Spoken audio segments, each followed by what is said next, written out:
Kerajaan Majapahit.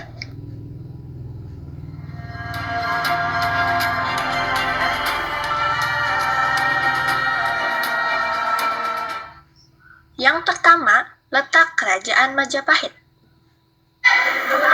Kerajaan Majapahit berpusat di Jawa Timur dengan ibu kota pertamanya di daerah Trowulan, Mojokerto, yang kini menjadi pusat arkeologi utama peninggalan Majapahit.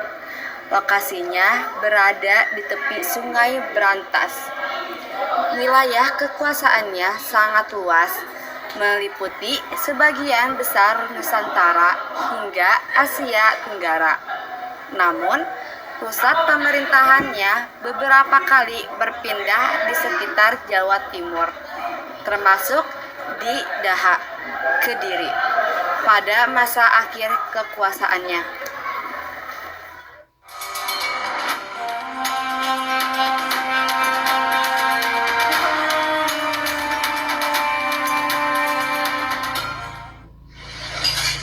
Oke, tadi peta kerajaan sudah.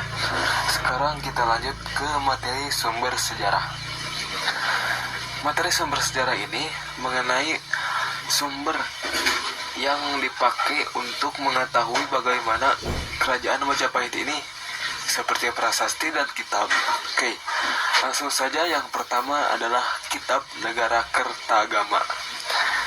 Kitab ini ditulis oleh MPU Prapanca, berisi detail pemerintahan dan wilayah kekuasaan. Selanjutnya yang kedua yaitu Kitab Pararaton.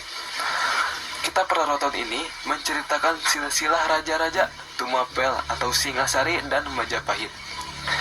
Yang ketiga adalah Prasasti Kudadu dan Butok, yaitu mencatat peristiwa penobatan Raden Wijaya dan pemberian hadiah tanah. Yang keempat adalah Candi. Candi ini adalah sebuah bangunan yang terbuat dari batu ya teman-teman, yang biasa kita tahu seperti Candi Borobudur, Candi Prambanan, dan lain-lain.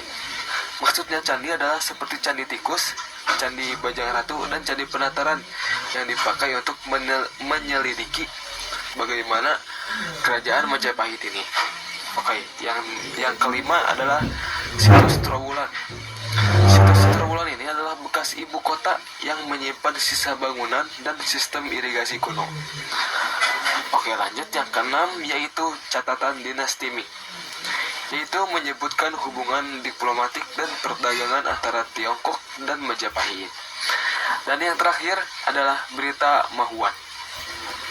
Berita Mahuan adalah sebuah penulis Tiongkok yang mencatat kondisi sosial masyarakat Majapahit dalam kitab Yingya Shenglang.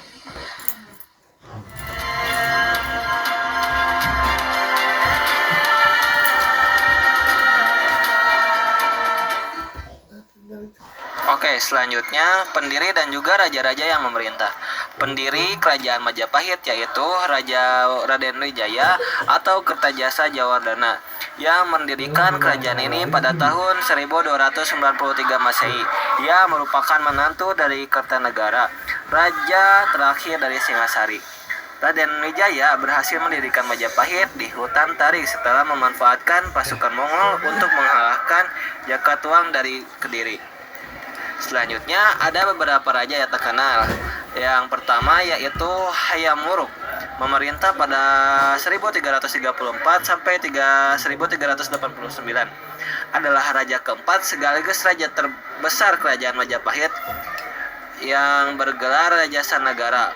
Ia naik takhta usia 16 tahun yang didampingi Mahapati Gajah Mada yang berhasil membawa Majapahit mencapai puncak kejayaan dengan wilayah kekuasaan mencakup Nusantara dan Semenanjung Malaya. Dan terakhir selanjutnya Tibuana Jayatuang Dewi memerintah pada 1328 sampai 1350. Adalah ratu ketiga sekaligus penguasa perempuan pertama kerajaan Majapahit, putri dari Raden Wijaya dan Gayatri. Bergelar Kahuripan, ia memimpin Majapahit menuju masa perluasan wilayah dengan didampingi Mahapati Gajah Mada yang dilantik setelah mengucap Sumpah Palapa pada 1334.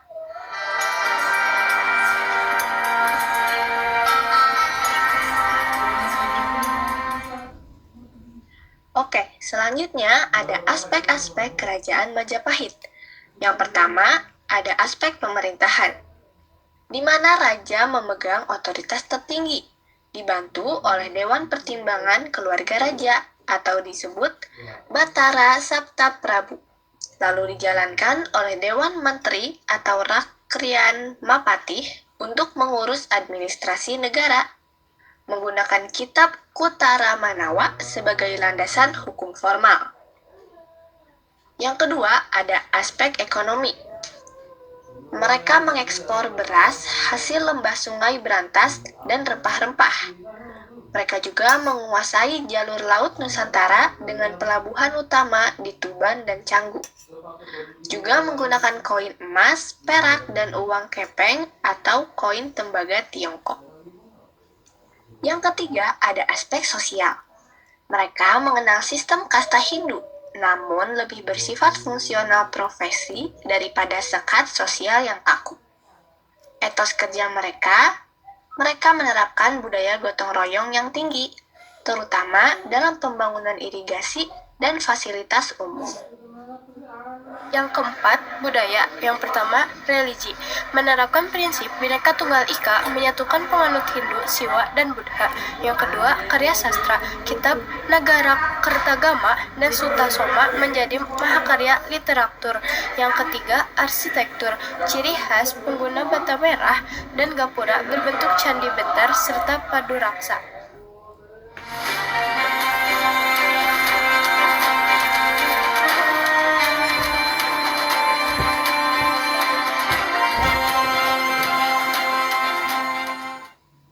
Berikut adalah beberapa peninggalan sejarah dari Kerajaan Majapahit.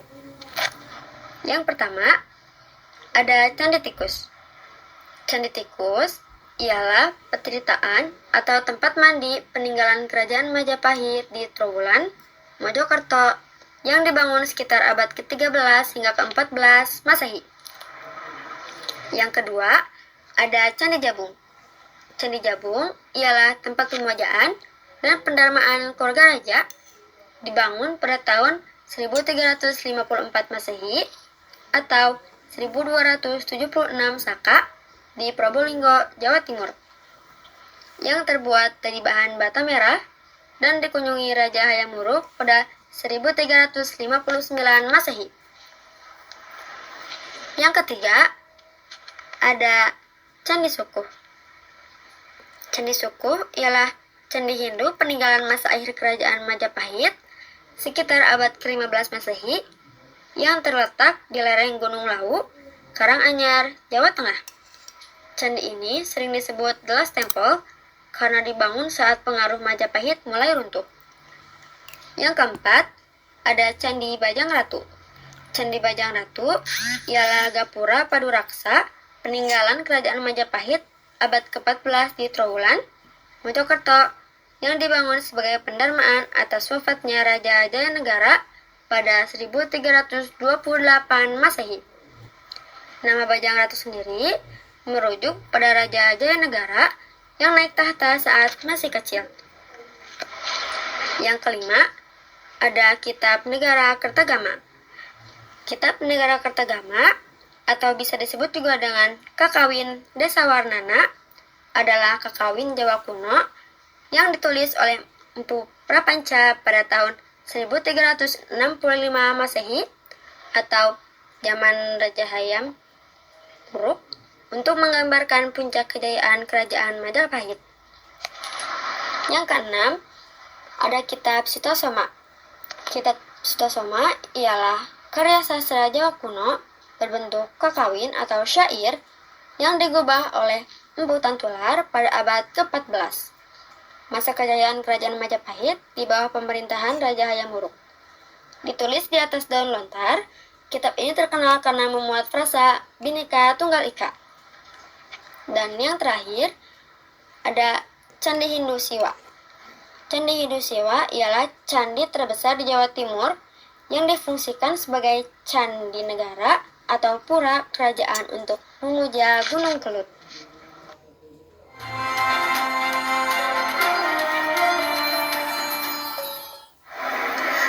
Berakhirnya masa kerajaan Majapahit. Penyebab utamanya yang pertama krisis kepemimpinan. Tidak ada pengganti yang sepadan setelah wafatnya Hayam Wuruk dan Gajah Mada. Yang kedua, perang saudara. Perang Paregreg melemahkan kekuatan militer dan memecahkan belah internal kerajaan. Yang ketiga, desentralisasi. Daerah-daerah bawahan di luar Jawa mulai melepaskan diri satu persatu. Munculnya kerajaan Islam, berdirinya Kesultanan Demak di pesisir utara Jawa yang mengambil alih jalur perdagangan strategis. Detik-detik terakhirnya, pada tahun 1478, serangan internal dari Dyah Ranawijaya yang mengakhiri kekuasaan Kertabumi. Peristiwa ini dikenal dengan semboyan Sirna Ilang Kertaning Bumi.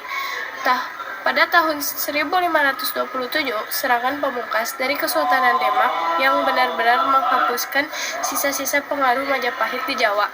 Kesimpulannya, Majapahit runtuh karena kombinasi perang saudara di dalam dan tekanan kekuatan baru Demak dari luar.